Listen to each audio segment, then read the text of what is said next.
আমি কাউকে ভালোবাসিনি। অনেক ভাই বোন তো, তাই কলেজ জীবন থেকেই টিউশনি করি। আমাদের মতো মেয়েদের ছেলেরা পছন্দ করে না।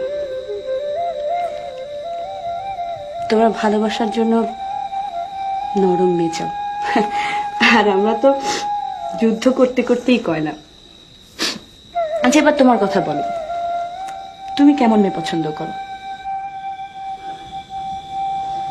তোমার মতো।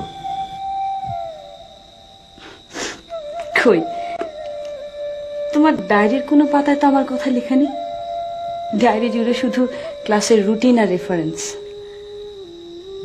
ওরা তোমার সুটকেস ভেঙে ঠিকানা খুঁজছিল, আর আমি তোমার ডায়েরিটা। আচ্ছা, ওর মধ্যে বাজারের হিসেব লেখো কেন তুমি? অবশ্য ওই হিসেব পরেই বুঝেছিলাম তোমার বউ নেই। থাকলে 20 টাকা কেজি পটল কিনলে তোমার কানটা ধরে